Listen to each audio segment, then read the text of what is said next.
Le damos la bienvenida a Salud Ahora. En el programa de hoy nos desplazamos hasta el Hospital Materno Infantil de Málaga, donde conoceremos a la unidad de hemodiálisis pediátrica.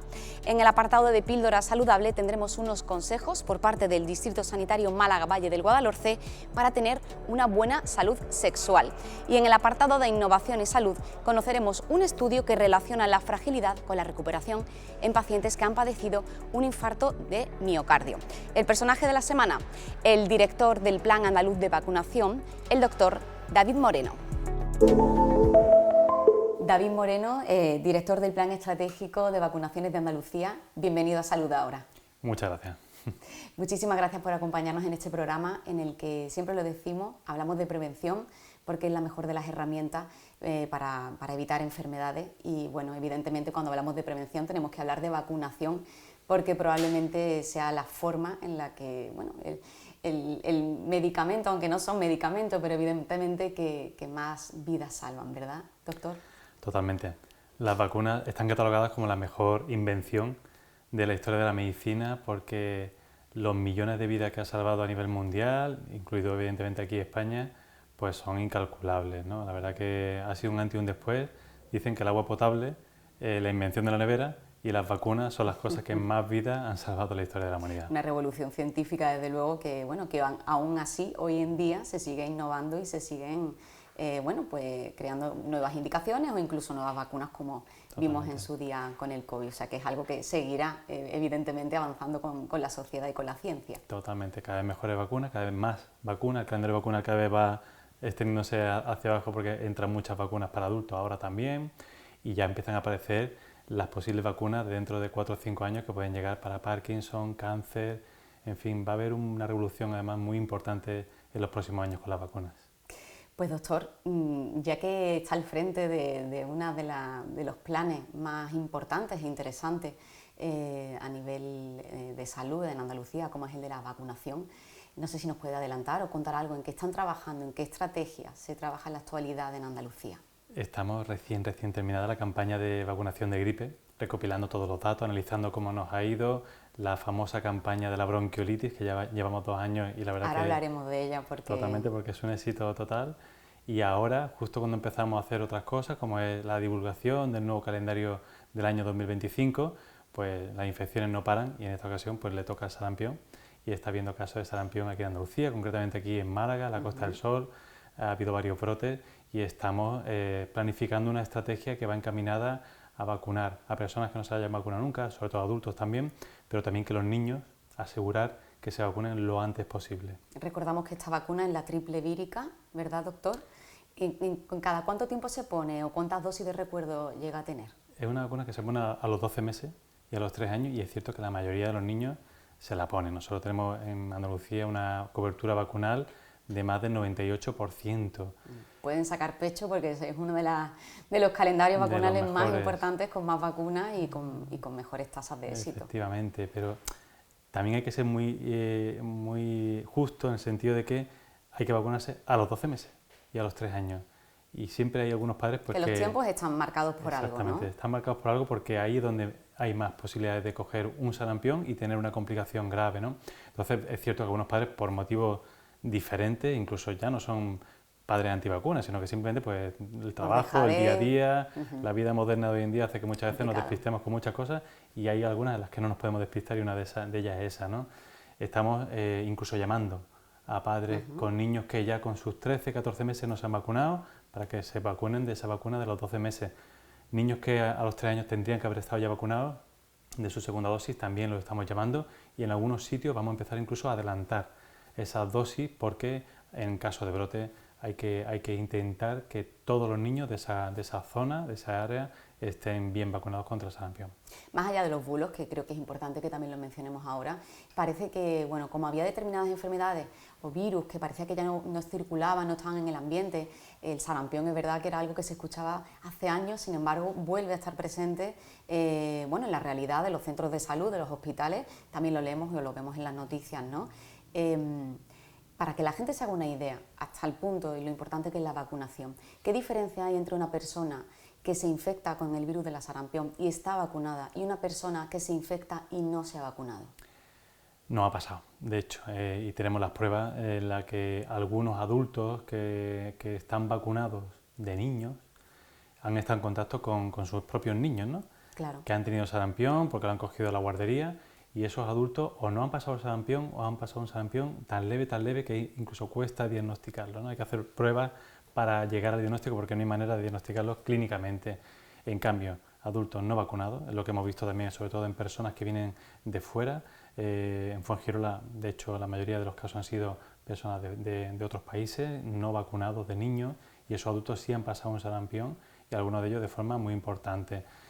Es de esas infecciones que se pasa peor cuando se coge de mayor, de adulto, que cuando se pasa de niño. O sea que un mensaje a todos los adultos, jóvenes sobre todo, que muchos de ellos no se han vacunado ni han pasado el sarampión, que se pueden vacunar, y de hecho de forma gratuita, está en el calendario vacunal de Andalucía.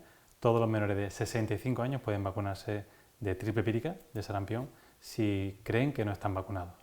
Y hablábamos de los bulos, inevitables por noticias que vemos de otros países, en concreto en Norteamérica, donde también están teniendo muchísimos casos de sarampión a consecuencia de movimientos antivacunas, de los bulos. Parece un poco increíble, ¿no?, que mientras la sociedad avanza y encuentra vacunas, o, bueno, no encuentra, las trabajan y las intensifican la labor y pueden llegar a sacar una vacuna en meses, como ocurre con la COVID, que frente a la ciencia que avanza de manera estrepitosa, por otra parte, hayan movimientos hoy en día, con la información que hay, que contradigan los beneficios que tiene vacunarse. Me imagino que para personas como usted y como su equipo, esto tiene que resultar verdaderamente llamativo y doloroso, supongo. Si hay gente que piensa que todavía que la Tierra es plana, pues nos puede imaginar que puede haber ya de todo, incluso gente que no cree también en las vacunas, ¿no? La mayoría de estudios que se publican todos los días sobre vacunas, por no decir el 100%, siempre demuestran el beneficio que tienen las vacunas, ¿no? Como cualquier medicamento siempre tiene en algún caso algún efecto secundario, como puede pasar con cualquier tipo de medicamento que tomamos todos los días, y lo que no podemos hacer es maldecir un medicamento o una vacuna porque ha habido un caso de cada 1 millón o cada 2 millones de usos de un efecto secundario, ¿no? Eso es algo intrínseco a la medicina.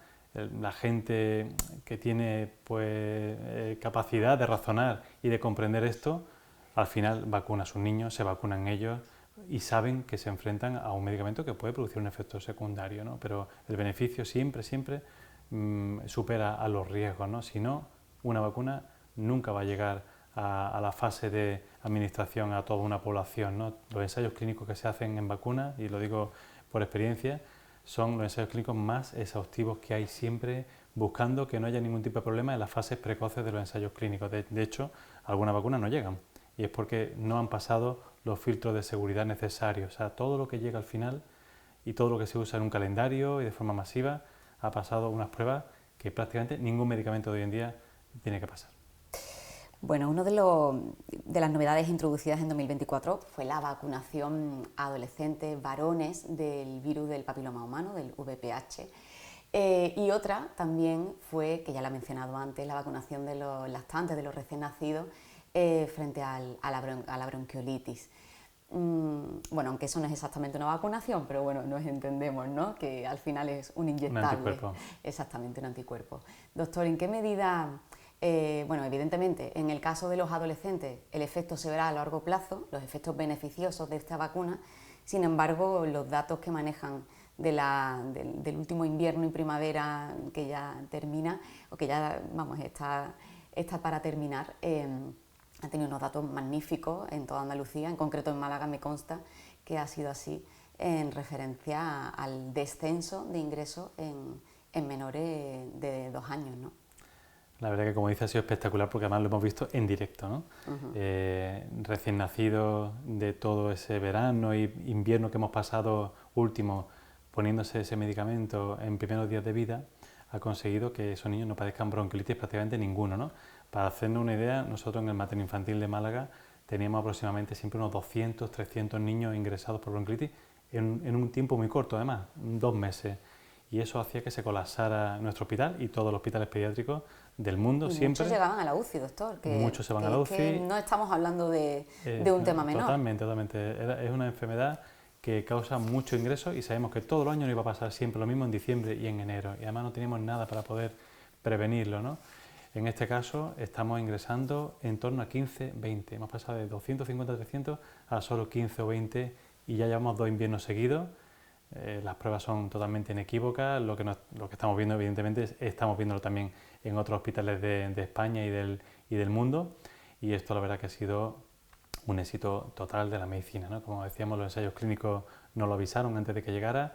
Cuando ha llegado el medicamento ha demostrado exactamente lo mismo que se vio ya en los ensayos clínicos. Y no solamente estamos previniendo que esos niños se infecten, ingresen y den un mal rato, incluso un susto a sus padres, ¿no? Esos niños, cuando no padecen la bronquiolitis en primeros meses de vida, hace que durante los primeros años de vida tengan menos riesgos de asma, de inhaladores, de antibióticos. Es decir, estamos hablando de que cambiamos el futuro también de esos niños, su salud vital, su salud, digamos, pulmonar también, por haber evitado que pasaran una bronquiolitis en los primeros meses de vida. El doctor Moreno es también pediatra del Hospital Materno Infantil, sabe de lo que habla, ve pacientes, palpa esa situación, esa incertidumbre, esa desazón de las familias cuando tienen a un recién nacido ingresado en una UCI pediátrica, que aunque los cuidan estupendamente y los sacan adelante, por fortuna, bueno, esos días ahí quedan para la familia y es un asunto, bueno, pues entiendo que muy delicado y una vez que se sabe que existe una vacuna para prevenir o bueno, pues un anticuerpo para prevenirlo, entiendo que solo pueden hacer otra más que, bueno, pues hablar de las bondades precisamente de acudir a este tipo de tratamientos preventivos, ¿no? Y de hecho la mayoría de las familias lo han aceptado. En Málaga el 95% aproximadamente de los Son unos padres... datos espectaculares. Sí, pero yo también me quedo a veces con ese 5%. Sí, ese 5% que hay que hacer, ¿no? ¿Qué han pensado esos padres para no ponerle medicamento a sus niños, ¿no? Sí, porque vamos, en el Hospital Materno Infantil, como será en otros de Andalucía, hay campañas activas. Totalmente. En las unidades de neonatología, a todos los padres se le ofrece, e incluso si en primera hora de vida los padres no quieren, se vuelve a intentar al siguiente día. Y es cierto que la mayoría, evidentemente estamos contentos porque la mayoría sí que lo aceptan, pero sí que hay siempre un número de padres pequeñitos que no quieren ponérselo, y desde aquí pues lanzar ese mensaje de que ya llevamos 2 años, ya esto es una cosa totalmente consolidada y que los próximos padres ni se lo piensen, ¿no? Que todos le pongan ese medicamento a sus niños. Bueno, y hablando de la COVID, la hemos mencionado antes, hace 5 años, pero parece que fue ayer, aunque parece que ha pasado mucho tiempo. Es como una nebulosa, ¿no?, la que tenemos sobre ese tiempo tan intenso que se vive en los hospitales, doctor. Se sacó una vacuna gracias al trabajo de muchísimos científicos, muchos trabajaron, bueno, no a la par, hubo muchísimos ensayos, definitivamente, bueno, pues fueron no tantos, pero evidentemente muchos quedaron por el camino en lo que hablábamos, ¿no?, de cómo se trabaja en este sentido, y muchas no terminan saliendo, de ahí la importancia de hablar de la seguridad. Pero ahora que parece que se le ha perdido un poco el miedo o el respeto a la COVID, como se entiende que es como una gripe, y en cierto modo lo es en cuanto a cómo cursa y a los días en que dura el curso de la enfermedad, una persona que haya pasado la COVID este invierno, que se haya hecho una PCR en casa, un antígeno, ¿cuánto tiempo después ha de volver a vacunarse? En la siguiente campaña de vacunación, ¿cuánto duran los anticuerpos actualmente de COVID? Ahora mismo estamos vacunando prácticamente todo el año, es decir, no es una campaña de invierno, aunque en invierno somos más intensos a la hora de recomendar la vacunación y aprovechamos la campaña de gripe para vacunarse de COVID. Cualquier persona puede vacunarse realmente en cualquier momento del año. Insistimos mucho en las personas inmunodeprimidas, personas mayores de 60 años, personas que tengan patologías crónicas, y si alguien ha pasado un COVID, hay que esperar solo 3 meses. La infección natural de COVID se sabe que deja una inmunidad muy cortita, que suele durar eso, 3-4 meses, con lo cual a partir de ese tiempo pueden recomendable vacunarse. Volver a hacerlo, ¿verdad? Sobre todo si se está en esos grupos, ¿no? Más complejos, efectivamente. ¿no? Por ejemplo, una persona que se ha diagnosticado de cáncer hace una semana, ¿no?, y que no era una persona de riesgo hace 6 meses, ahora sí lo es porque le han diagnosticado de cáncer o tiene una patología que tiene que ponerse inmunosupresores. Esa persona no solamente que puede, sino que debe vacunarse. Porque de da COVID. la sensación, doctor, a veces que cuando una persona ha padecido pues un infarto, un ictus, cuando se le diagnostica una enfermedad oncológica, quizás da la sensación de que se pueden sentir a nivel interno un poco como más vulnerables, evidentemente, y pueden pensar que la vacunación les va no solo no les va a beneficiar, sino que les va a perjudicar, pero sin embargo es nada más lejos de la realidad, Todo ¿verdad? todo lo contrario. Son las personas más vulnerables que hay de la sociedad y son las personas que habitualmente, prácticamente todas las vacunas que tenemos a día de hoy disponibles se les puede poner y de hecho se les recomienda de forma intensa, tanto en primaria como a sus especialistas en el hospital. Si les preguntan les van a decir que se vacunen, neumococo, gripe, zóster, hay muchas vacunas que se deben poner. Bueno, y ahora que he mencionado el zóster y el herpes zóster y con esto terminamos, doctor, no sé si nos puede adelantar porque hemos leído noticias relacionadas con la tosferina, con el herpes zóster, ¿cuáles son un poco los próximos pasos ya pactados y consensuados en la Consejería de Salud y Consumo para los próximos meses de este año 2025? Zóster es una de las vacunas que estamos ampliando poco a poco las indicaciones.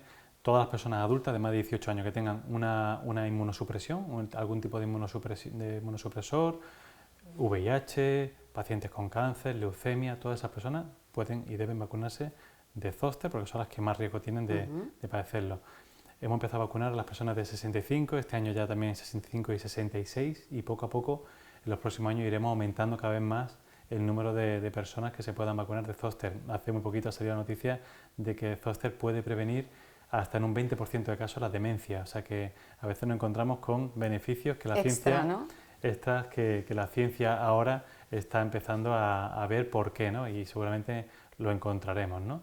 Tosferina en adolescentes es otra de las novedades que hemos incorporado para este año, y la vacuna del neumococo es una vacuna que también hemos ido ampliando cada vez más las personas que se tienen que vacunar. Ya estamos vacunando a las personas que tienen entre 60 y 76 años.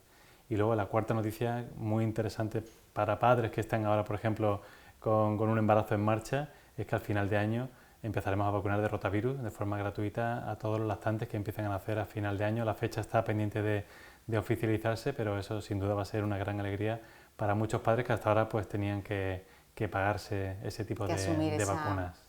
Pues doctor, qué buena noticia, la contaremos en Salud Ahora. Muchísimas gracias por habernos acompañado, ya lo hizo a inicio de temporada, hablando precisamente de los beneficios de los anticuerpos frente a la bronquiolitis en menores de edad. Muchísimas gracias por acompañarnos, esperamos volver a contar con usted más adelante. Pues cuando queráis, porque todos son buenas noticias en vacunas, así que cuando queráis. Muchas gracias. Muchas gracias.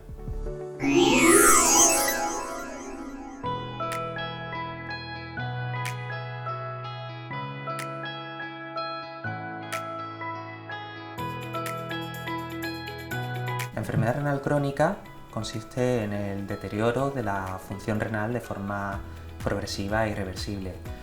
Son múltiples las causas que pueden provocarla y son muy diferentes las causas que la provocan tanto en niños como en adultos. Mientras que en adultos la principal causa es la diabetes de larga evolución, en los niños esa causa es mucho menos frecuente. La inmensa mayoría de pacientes que tenemos con enfermedad renal crónica en niños suelen ser derivados de alteraciones congénitas o malformaciones del riñón y de la vía urinaria, siendo también un porcentaje bastante importante las nefropatías hereditarias, causadas por alteraciones genéticas familiares, o las enfermedades glomerulares. En pediatría, la inmensa mayoría de niños con enfermedad renal crónica suelen tener alguna patología congénita, que en muchas ocasiones está diagnosticada intraútero o se diagnostica en los primeros meses de vida, y son pacientes que en la evolución durante el crecimiento suelen ir deteriorando progresivamente su función renal hasta llegar a la necesidad de entrar en diálisis o de necesitar un trasplante de riñón. La diálisis es una técnica que tenemos con la cual a través de una serie de máquinas podemos suplir la función del riñón transitoriamente hasta que consigamos un trasplante renal. Existen varias modalidades de diálisis, las dos principales modalidades que utilizamos son la hemodiálisis y la diálisis peritoneal, siendo la principal diferencia entre ellas que la hemodiálisis normalmente se utiliza a través de una máquina, se extrae la sangre del paciente y se limpia y se le vuelve a devolver al paciente, mientras que en la diálisis peritoneal utilizamos el peritoneo, que es una membrana normal que existe dentro del abdomen de todas las personas, como barrera de intercambio entre la sangre de los propios vasos sanguíneos de dicha membrana con un líquido que nosotros introducimos dentro del abdomen. Tenemos que tener en cuenta que los monitores de hemodiálisis pediátrica no dejan de hacer una técnica extracorpórea donde requiere una atención muy exhaustiva del profesional de enfermería el profesional de enfermería está en sala, no se mueve de sala cuando hay pacientes dentro. Los chiquitos, los niños vienen a diálisis aproximadamente 4 horas cada 3 días, pero hay excepciones que necesitan más o a veces necesitan menos diálisis.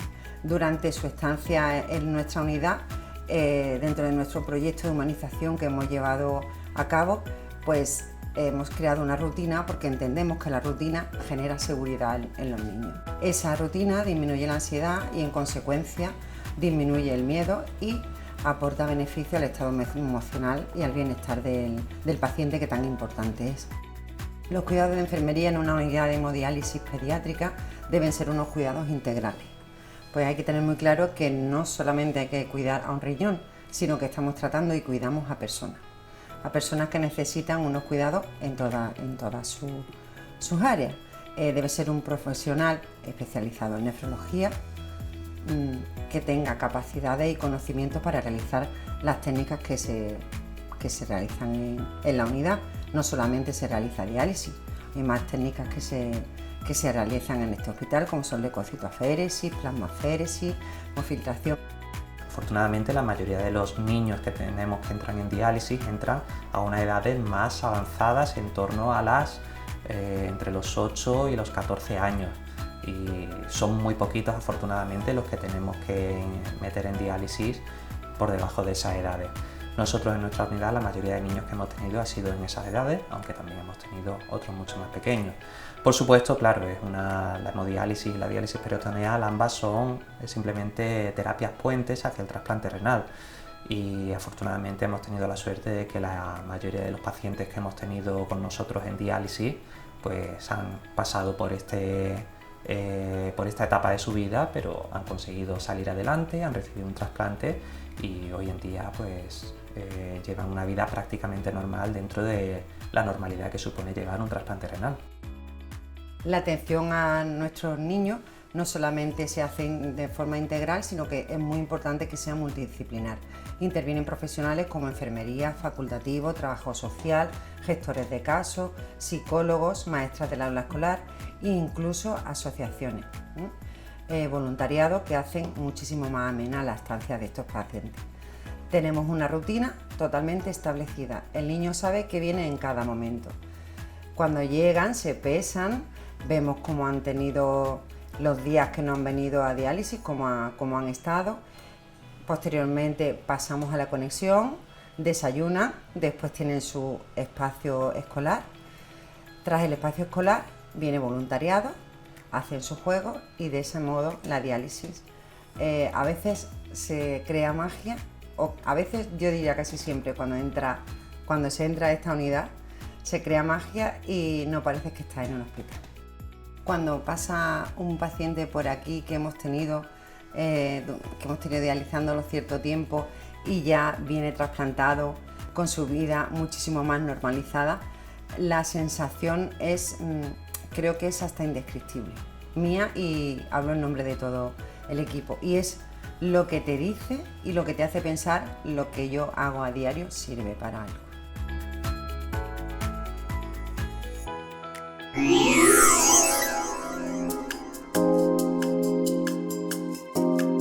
Aquí trabajamos en dos líneas, que son la prevención del embarazo no deseado y la prevención o el diagnóstico de las infecciones de transmisión sexual.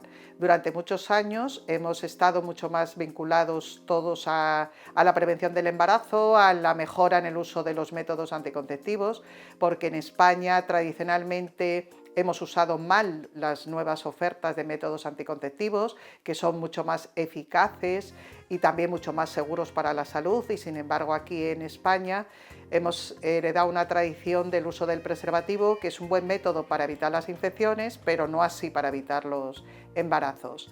Y por otro lado, la mejora del uso de anticonceptivos pues fue haciendo caer el uso del preservativo, y eso puede ser una de las razones por las que en los últimos años han aumentado muchísimo las infecciones de transmisión sexual. Es muy importante saber que nos tenemos que hacer las pruebas, que pueden ser desde aquí o desde el centro de salud, o cuando ya tenemos un problema más importante desde las urgencias del hospital o de urgencias de atención primaria, Cuando tenemos síntomas, claro que hay que acudir, pero hay muchas infecciones de este tipo que las podemos tener, podemos ser portadores sanos y no saber que las tenemos, no solo del VIH, sino que hay muchas personas con gonorrea, con clamidias, infecciones importantes que si no se tratan pueden dar complicaciones y que si yo no me hago las pruebas, pues no sé si las tengo o no. Entonces es muy importante, si yo mantengo prácticas sexuales de riesgo, periódicamente hacerme este tipo de pruebas, por supuesto cuando tengo síntomas, pero también simplemente porque sé que no siempre hago un uso correcto de las medidas de protección.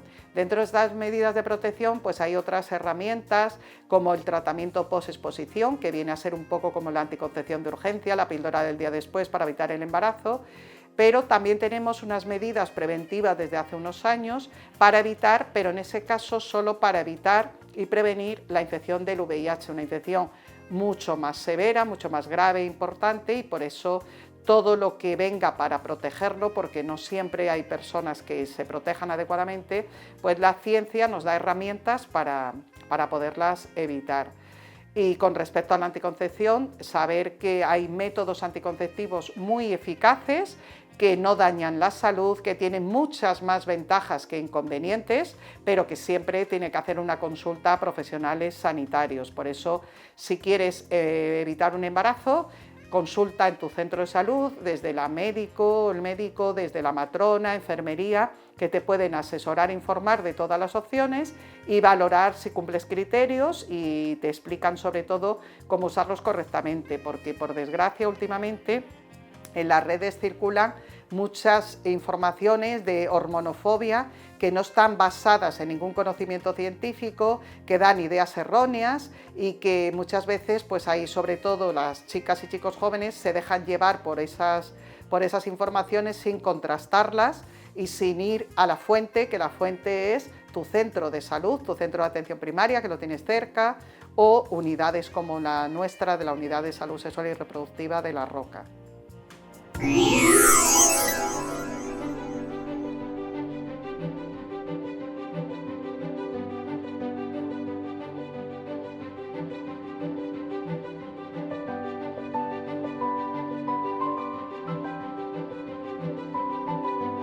Un equipo de investigadores de IBIMA Plataforma Bionan y perteneciente al Centro de Investigación Biomédica en Red de Enfermedades Cardiovasculares ha analizado la relación entre la fragilidad, el estado nutricional y la evolución clínica de personas mayores ingresadas tras sufrir un infarto. Sus hallazgos subrayan la necesidad de incorporar estos aspectos del estado general del paciente mayor en la toma de decisiones clínicas. La razón de buscar la posible relación entre la fragilidad y el infarto en personas mayores es sobre todo porque la población, cada vez la esperanza de vida es mayor, la prevalencia de las enfermedades cardiovasculares como el infarto son también cada vez mayores, y hay una ausencia muy importante de caracterización de los pacientes, de este tipo de pacientes mayores, de manera que es necesario hacer una estratificación, una clasificación de estos pacientes y ver cómo influye síndromes geriátricos como la fragilidad, pues en todos los aspectos, en todo el contexto del abordaje terapéutico de estos pacientes cuando llegan con un infarto. El infarto de miocardio es una de las principales causas de hospitalización y mortalidad en personas mayores.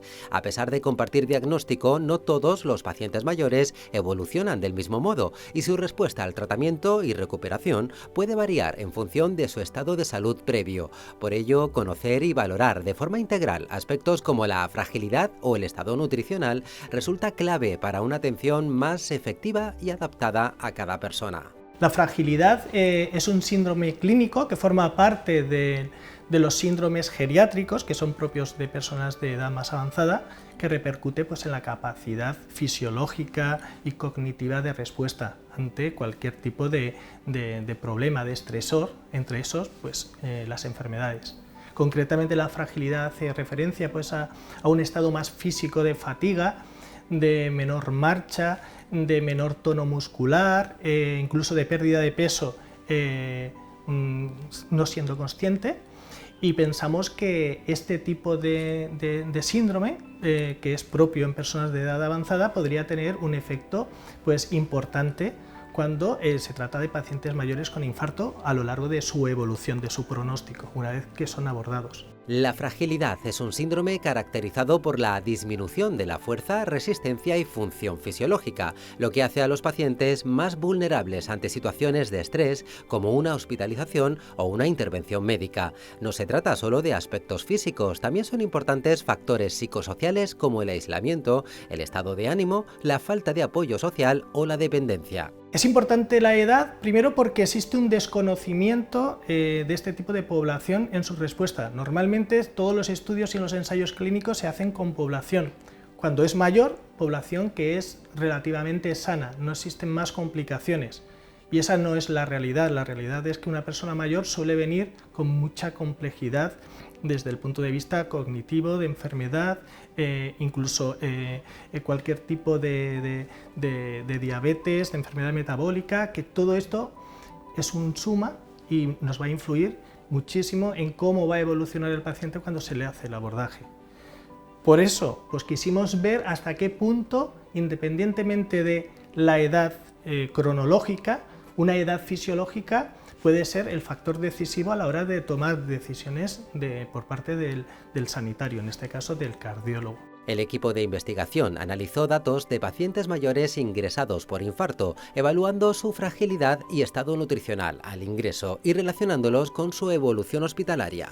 Los principales resultados del estudio de investigación que hemos realizado son que precisamente en la población mayor de 70 años que sufre un síndrome coronario agudo, es decir, un infarto, pues realmente el analizar su estado nutricional y su estado de fragilidad, como mencionamos previamente, la fragilidad pues incluye la pérdida de peso, las diferentes enfermedades que puede tener esa persona, la velocidad de la marcha, realmente hace una diferencia en cuanto a predecir futuras complicaciones que esta persona pues, puede tener durante los días en los que permanece ingresado después de sufrir el infarto. Los resultados concluyen que precisamente los pacientes con peor estado nutricional y con una mayor fragilidad pues tienen mayor riesgo de complicaciones intrahospitalarias tales como infarto, arritmias o fallo renal y consecuentemente pues mayor complicaciones, mayor estancia hospitalaria y una recuperación un poco más complicada que los pacientes mejor nutridos y con menor fragilidad. Estos hallazgos refuerzan la necesidad de un abordaje integral en los cuidados cardiovasculares que combine la experiencia de profesionales clínicos de la medicina, la enfermería y la psicología.